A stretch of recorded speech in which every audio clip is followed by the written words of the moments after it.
तो थोड़ा सा दिक्कत आ गई थी इसमें। मैं ये कहना चाह रहा था कि जो कैलाश पर्वत है ना, पूरी दुनिया में चैलेंज है, कोई चढ़ के दिखा दे उस पर। साइंस तो बैठा तरक्की कर रहा है, दुनिया आगे बढ़ रही है, कोई नहीं चढ़ पाया। क्यों क्यों नहीं चढ़ पाया? छोटा है वो तो, एवरेस्ट पे चढ़ जाते हैं, इस पर क्यों नहीं चढ़ रहे आप लोग? उसमें शिव शंकर साक्षात शरीर रूप में वास हैं। अगर उनके कोई वो देख लेगा ना, अगर कोई शिव शंकर भगवान के जटाएं देख लेगा ना, तो वैसे मर जाएगा आदमी। इतने भयानक उसमें हैं, उनको कोई झेल नहीं पाएगा इस दुनिया में। साक्षात बैठे होंगे ऊपर जाके पूरे परिवार के साथ में। लेकिन एक शर्त है वहाँ पे कि उन्होंने कहा है कि जो दुनिया में एक भी पाप नहीं किया होगा ना, वो मेरे कैलाश पे आ जाएगा। ये है चैलेंज। इस दुनिया में कोई ऐसा इंसान ही नहीं पैदा हुआ कि उसके पास एक पाप तो हर किसी के पास है, चाहे कितना बड़ा साधु संत है, चाहे आदमी है, चाहे वो डायरेक्टर है, चाहे वो पंडित है। भगवान ने एक चीज़ तो गलत करा ही देते हैं, वो अपने जान के करा देते हैं कि बेटा नहीं, तू चढ़ेगा नहीं। जबकि भगवान ने ये चीज़ कहा कि जो बिना इतने बड़े बड़े साधु संत रहे, पहले इतने साधु संत पैदा हुए जिंदगी में, वो क्यों नहीं चढ़ पाए? शिव शंकर भक्त तपस्या क्यों करते थे? वो उनको पता नहीं था। इसीलिए यही कारण था कि एक ना एक उनका भगवान ही करते थे, वो श्री कृष्ण भगवान ही माया करते थे। यही कारण है। पहाड़ में चले जाओ, देवभूमि है। जो मेरे गढ़वाली भाई हैं, मैंने अपनी ज़िंदगी बिताई है उनके साथ में। इतने अच्छे दिल के साफ आदमी होते हैं, तुम्हें क्या पता इस चीज़ के बारे में। मेहनत करते हैं, नौकरी करते हैं, 12 घंटे अपने बच्चों को पालते हैं। इनके परिवार एक संस्कार परिवार है, कोई गवर्नमेंट में, कोई फौज में, कोई पुलिस में। और हमें हमेशा फौजियों का रिस्पेक्ट करो, क्योंकि वो बेचारे वो जॉब करते हैं लाइफ में। हमारे देश के लिए दिवाली है, लेकिन वो लोग खड़े हैं, पुलिस फोर्स और ये फौजी भाई हमारे लिए खड़े होते हैं यार। ये भी एक नौकरी है। इनका रहना ही बहुत है, ये खड़े हैं वही बहुत है कि सरकार सही चल रही है। तो दूसरी बात मैं कहता हूँ कि जो मैंने अपने कंपनी के बारे में बताया, मैंने इतनी बड़ी पोस्ट छोड़ी थी इस कंपनी में। जब मैं नीचे से ग्रोथ किया मैंने, तो मैंने कहा कि अब मुझे नौकरी नहीं करनी, अब जो मेहनत करनी चाहे कुछ भी करना पड़े। तो इसलिए ये जो चैरिटी की कंपनी बनाई है ना, ये इसमें सारे मालिक बन सकते हैं और फ्री ऑफ कॉस्ट है ये। अब मेरी बात समझ रहे हैं? फ्री ऑफ कॉस्ट है, सारे मालिक बन सकते हैं इसके अंदर, क्योंकि हर कोई मालिक बनता नहीं है। और ये बालाजी ने चलाई है, बजरंग इंडियन सिक्योरिटी फोर्स, एक परिवार की तरह है। अब ये कहाँ तक जाएगी ये मुझे भी नहीं पता। मैं खुद मेहनत कर रहा हूँ, मुझे ये नहीं पता कि क्या बच रहा है क्या नहीं। चल रही है ज़िंदगी में आगे, मदद सबकी हो रही है। एक सिस्टम होता है, उस सिस्टम से चलिए ना आप लोग। ये कलयुग है, चैन सिस्टम बनाइए। अगर मान लो तुम्हारा 5,000 का परिवार है, जोड़ के रखो। जिसको जहाँ जरूरत है 200-400 500 की, तो क्या 1-1 रुपये भी देंगे तो आदमी 500 रुपये में उसका घर चल जाएगा? अगर परेशान है या कोई दिक्कत है, टेंशन है, पैसा नहीं है, कई बार ऐसा होता है। इस तरीके से चलो ना कलयुग के अंदर। किसी की मदद मतलब मदद नहीं, 500 आदमी सबकी मदद होगी धीरे धीरे, सब अमीर बनेंगे एक साथ। सिस्टम होता है हर चीज़ का, अगर ये चीज़ समझ जाएंगे ना। अगर मैं 2 रुपये किसी को दे रहा हूँ, समझना, किसी मेरे भाई को जरूरत पड़ गई 500 आदमियों में, सब ने 2-2 रुपये दे दिया, तो उसका तो बेड़ा पार हो गया, अमीर हो गया वो तो। फिर आया दूसरे का नंबर, फिर उसने 2-2 रुपये दे दिया, वो अमीर हो गया। जिसने तो अपनी ज़िंदगियों को पूर्ति करने के लिए एक वो करना चाहिए लाइफ के अंदर, ठीक है। और मैं जितने भी उद्योगपति सारे सबको एक चीज़ कहना चाहता हूँ, जितने भी एम्प्लॉइज़ हैं, देखो उद्योगपतियों को समझना चाहिए कि अगर वर्कर है तो हम है और हम है तो वर्कर, भाई यही 2 फर्क होता है। इसको सोचेंगे कभी भी। घमंड का ये चीज़ नहीं आनी चाहिए। मैंने देखा 50% देखा है, जबकि अच्छे आदमी हैं बहुत, लेकिन 10-20% ऐसे हैं जो बात करने को तैयार नहीं होते, बोलते व्हाट ये क्या है। तो ये चीज़ें मैंने झेली हैं, मीटिंगें हुई हैं, लेकिन मेरा कॉन्फिडेंस कभी नीचे नहीं हुआ है। क्यों नहीं हुआ कॉन्फिडेंस? क्योंकि कॉन्फिडेंस बहुत है, नीचे से बढ़ रहा हूँ। बालाजी की कृपा है, भगवानों के दर पे जाता हूँ मैं कि भगवान इसको आप संभालो बैठ के, और गरीबों की ही सेवा होगी इससे। जो नीडी आदमी होगा ना, वापस नहीं जाएगा वो। दुनिया फ्रॉड बैठी है, रजिस्ट्रेशन फार्म भरो, ये भरो, वो भरो, 5 दिन बाद बताएंगे तुम्हें। उस गरीब लड़के से वो भी 1000 रुपये लेते हैं जो कर्जा लेके आता है वो, तो उसका क्या होगा? बेड़ा गर्क होगा उसका। तो परिवार पाल पाएगा 1000 रुपये से? ये उन बदमाशों के लिए जो करते हैं वो रजिस्ट्रेशन फार्म भरो, ये भरो, ये दलाली नहीं चलती। असली मर्द होना तो बढ़िया कंपनी चलाओ, ये गरीबों को लूटना बंद करो। 1000 रुपये से कुछ नहीं होना। 50 आदमी लूट लिए, 50,000 बन गए, लेकिन भगवान के पास 50 मौतें तैयार होगी तुम्हारी भगवान के पास। तुम ये नहीं समझ रहे, जिंदा तो रहोगे नहीं धरती पे, फिर भी यही काम करे जा रहे हो। मेरे पास इतनी फ़ोन कॉलें आए कि सर हम वर्क इंडिया से, अरे सर वो तो ऐसे करते हैं, वो तो। मैंने बोला आप अपनी सैलरी से, मेन क्या है, पैसा नहीं है, सैलरी से अपनी मर्जी के पैसे दीजिए। रजिस्ट्रेशन क्या होता है यार? एक नौकरी के लिए क्या रजिस्ट्रेशन है? हमें स्टाफ की जरूरत है और आपको मालिक की जरूरत है। भाई ये दो चीज़ें होती है लाइफ में। जज डाल से काम आता है तो आपको काम देते हैं। काम बहुत है। आज भी 500 वैकेंसी खाली पड़ी है सिक्योरिटी में, कहते हैं बेरोजगार हैं। हम पढ़े लिखे हैं, मैं तो वहाँ मैनेजर थे, हम तो ये थे। अरे भाई ये पोस्ट वैल्यू नहीं करती है। बच्चे पालने के लिए पोस्ट वैल्यू नहीं, कभी कभी तो धरती पे आना पड़ता है, फिर ऊपर उठना पड़ता है। प्राइवेट में पोस्ट की कोई वैल्यू नहीं है। अंदर अंदर वैल्यू है कि तू जिम में तू ये है वो है, नहीं कुछ नहीं है लाइफ में। दोनों का मोटिवेट है बच्चों को पालना और आगे बढ़ना लाइफ में। एक जिम भी अपने बच्चे पालता है और हम भी बच्चे पालते हैं, सेम वही चीज़ है। मैं 10,000 में पाल रहा हूँ, वो 5 लाख में पाल रहे हैं, बस ये फ़र्क होता है। उनके हिसाब से खर्चा उनका होता है, हमारे हिसाब से हमारा होता है। लेकिन परिवार सब पालता है। तो मेरा कहने का मतलब है शोषण ना सहें। डिप्रेशन में एक नौकरी छूटती है 50 दरवाजे खुलते हैं नौकरी के लिए, ध्यान दे लेना 50।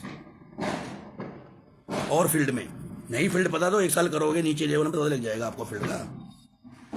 तो ये चीज़ें होती हैं लाइफ में। आज भी 150 500 इतनी वैकेंसी खाली है, मुझे बंदे नहीं मिलते। तो मैं कैसे कह दूँ कि बेरोजगारी है यार? हम 18 20 25 हज़ार उस फील्ड में देते हैं बंदों को, किसी को मैं 10 देता हूँ। जैसा बजट होता है मालिक को बोलते हैं सर बजट क्या आपका, ये चैरिटी में चलती है आप बताइए। तो वही मुझे कहता है कि यार ऐसी कंपनी पहले नहीं देखी, मेरी जीएसटी जाती है। अरे सर कोई नहीं, जीएसटी निकाल देना बस, कि मेरे ऊपर वजन ना पड़े। मुझे नीचे उस गार्ड को ही दे दो आप मेरी कंपनी से, कोई दिक्कत नहीं है। क्योंकि 10,000 का भी आदमी होता है, जो बुजुर्ग आदमी होता है वो 8,000 में भी कर लेता है, तो वो नौकरी ले लेता हूँ मैं। किसी मालिक के जो बजट होता है तो उनका किसी का 18 होता है, किसी का 20 होता है, किसी का 22 होता है, किसी का 38 होता है, किसी का कुछ होता है, उसके हिसाब से। और गार्ड के ऊपर 1,000 रुपये से ऊपर मत लो। 1,000 रुपये से ऊपर लिया तो दलाली बोलते हैं उसको। ये मैंने देखा है। अभी मैं जिस जगह पे था, यहाँ पे धान मिल के अंदर हेड डिपार्टमेंट था, मेरे अंदर 500 वर्कर थे। वहाँ पे 32,000 रुपये मैडम देती थी, और गार्ड को जो मालिक था वो 12,000 रुपये देता था। इसलिए मैंने नौकरी को रिजाइन दिया। मेरे से बंदे भर्ती नहीं हो पाए 14-12 हज़ार रुपये में। अरे भाई तू 1,000 2,000 खाना, उसकी मेहनत का पैसा तू खाएगा तो कहाँ जाएगा तू? 1,000 रुपये तेरा जीएसटी हो गया, 1,000 रुपये तेरे बच्चों का हो गया, बस यही बहुत है। काम ज़्यादा पैसा चाहिए तो काम को ज़्यादा फैला ले, जहाँ एक जगह वहाँ 100 जगह कर ले, 1 लाख बच जाएगा। ये तरीका होता है। और आज तक मेरे से गार्ड जुड़े हुए हैं ज़िंदगी में, ये याद रखना। पूरे गार्ड जुड़े हुए हैं। क्यों? कहीं छोड़ के नहीं जाते पुराने गार्ड हैं। उनके टाइम पे खड़ा हूँ, कहीं से भी ला के दूंगा। 7 तारीख को पैसे दूंगा कंपनी का 3 महीने पैसे आते हैं मेरे पास। मैं क्या करता हूँ, मैं क्या नहीं, कहाँ से क्या करा कि, लेकिन 7 तारीख को ला के दे दिए। तो मेरी भड़क है, क्योंकि मेन क्या है, सिक्योरिटी में सैलरी लेट मिलती है। और इसको ही ठीक करने के लिए मैंने 7 तारीख स्टैंड किया, और मालिक से मैं लेटर पे साइन कराता हूँ कि भाई 7 तारीख को इतनी छोटी सैलरी है, इसको आप दे देना, पे कर देना। 7 से 8 या 9 हो जाती है, छोटी छोटी पड़ती हैं, क्योंकि जो छोटा आदमी होता है 15 दिन ज़्यादा नहीं चल पाता घर में।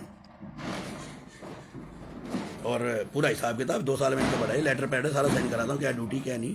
ये सिस्टम होता है, एक सिस्टमेटिक काम होता है। हमारे जाते हैं, उसके बाद उनका फार्म भरा जाता है, सारा सिस्टम होता है।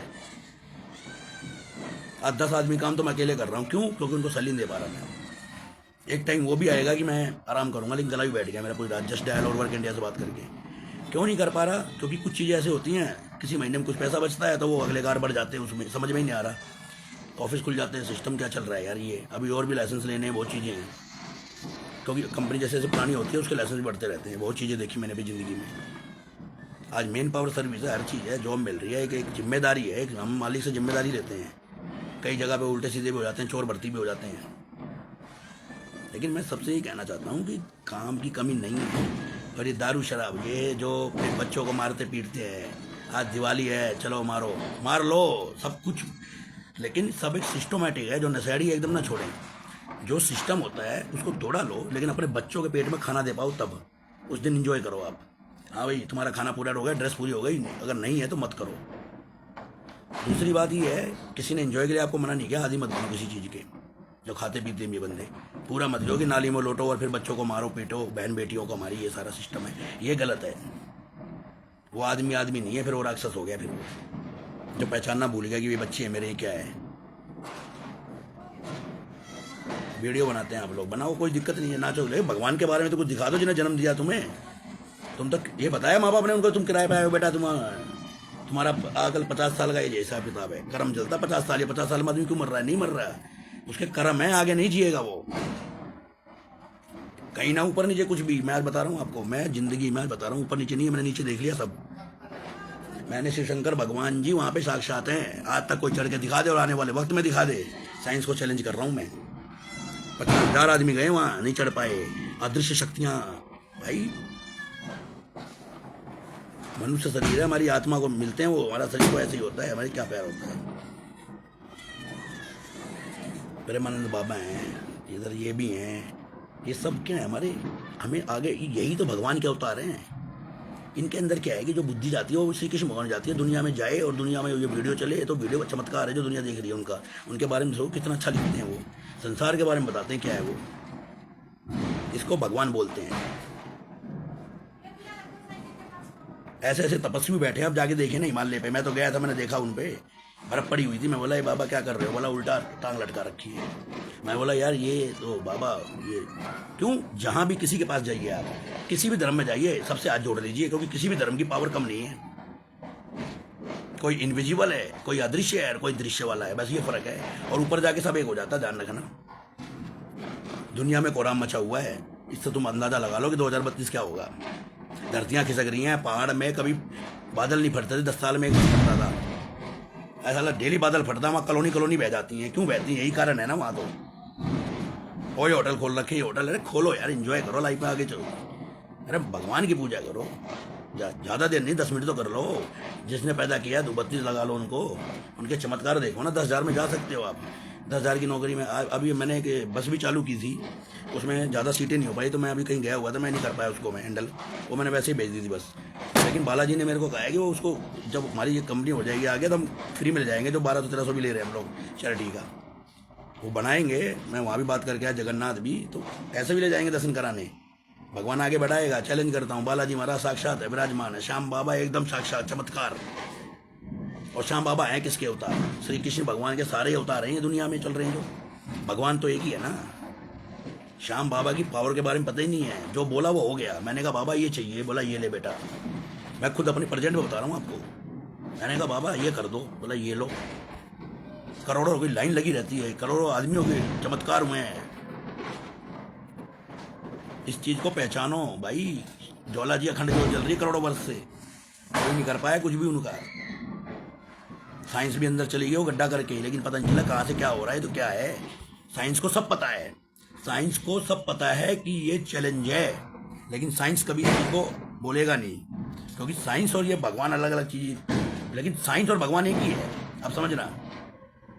पहले रावण भी उड़ाता था जहाज, ये तो बहुत पहले की पद्धति है। साइंस तो कहता है कि मैं अब लेके आया हूँ, ये तो हमारे ऋषि मुनि पहले से लिख के चले गए। पेन कॉपी होती थी, हिस्ट्री बहुत अच्छी होती थी, जो लिखते थे बड़े बड़े तपस्वी होते थे, भगवान होते थे वो ऋषि मुनि पहले के। अब तो दुनिया में रह ही नहीं गए वो आदमी जो भगवान को प्रकट कर दे, सब चले गए वो उनके धाम। और आज भी धाम में उनके, ये जो जगन्नाथपुरी है, सबकी जिंदगी वहीं बनती है। ऐसा स्थान है, जाओगे तो ऐसा लगेगा जैसे समुद्र, यार क्या है, वातावरण ही चेंज है, पानी चेंज है, सब कुछ चेंज है। श्री कृष्ण भगवान को देखते ऐसा लगता है ये कमाल है। और वहाँ किसी के बारे में पता ही नहीं है आपको। अगर आप वहाँ पे बेल्ट तक निकाल लेते हैं, कैमरा नहीं है वहाँ पे, अपने होटल में सब कुछ छोड़ के आइए, जो पर्स वगैरह है सब कुछ है। फिर वो ढूंढोगे भी पर्स कहाँ करो, पहले बता रहा हूँ आप लोगों को। सारा सामान अपने होटल में छोड़ के आइए, बिल्कुल। आप पैसे लेके आना जरूर, इसके अंदर पैसे डाले ना खुले, क्योंकि मंदिर के अंदर ही बाजार है, सब कुछ मार्केट है पूरी, खाना वाना खाने की, बाबा को चढ़ाने की, पूरा पूरा भव्य संस्था, पूरा मंदिर है पूरा। जिसी को पता ही नहीं होता, पर्स भी छोड़ाता है तो फिर कहता है यार, क्योंकि वहाँ जो भोग बनता है उसका भी थोड़ा सा चार्ज लगता है, 50 रुपये जो होता है। जैसे हमारे यहाँ भंडारा बोलते हैं, उनके यहाँ भोग लगता है, भगवान का भोग जो है। और भोग का सुन लो, मैंने भोग देखा, 4 बर्तन रखे हुए हैं, तो सबसे ऊपर वाले बर्तन में पहले खाना बन रहा है, फिर उसके बाद दूसरे में बन रहा है, फिर तीसरे में, फिर चौथे में, फिर 5वें में। तो ये क्या है? ये आग नीचे से लगा रहा है कि इसमें बनना चाहिए, लेकिन ऊपर वाला क्यों पकड़ा पहले? करोड़ों वर्ष से चल रहा है ये, लेकिन कोई समझ पाया, कोई नहीं समझ पाया। आदमी इतना परेशान आज की डेट में, भगवान के बारे में नहीं सोच पाता, दिक्कत में चल रहा है, लाइफ में स्ट्रगल है, टाइम ही नहीं है, भागती जिंदगी है हमारी लाइफ। जाना सबको है, पर तरीके से जाओ ना, कोई अमर तो नहीं है भाई, टिकट तो सबकी कटेगी। इसलिए कहता हूँ गरीबी एक अभिशाप नहीं है, ये एक चांस है कि आपको गरीब बनाया भगवान ने अमीर बनाने के लिए। पता नहीं किस आदमी ने कह दिया कि गरीबी अभिशाप है यार। सारे तो ये गरीब आदमी थे, टाटा बिरला अंबानी, ये तो अमीर बने हैं अब इनके लड़के जाकर आगे बढ़ा रहे बिजनेस को। ऐसा तुम भी करेंगे, लेकिन हाँ प्रॉपर्टी इतनी बना दो कि कल को हमारे बच्चे रोड पे आएंगे। लोग बात कहते हैं फ्यूचर क्यों है किसी। अरे फ्यूचर तुम जब धरती पर रहोगे नहीं तो कम से कम तुम्हारे बच्चे तो खुश रहेंगे तुम्हारे जाने के बाद। कहते हैं कि प्रेजेंट में जीना चाहिए लाइफ को, मानता हूँ, लेकिन थोड़ा बहुत हमारे सेविंग है तो हम अपने परेशानियों को झेल तो सकते हैं लाइफ में। ये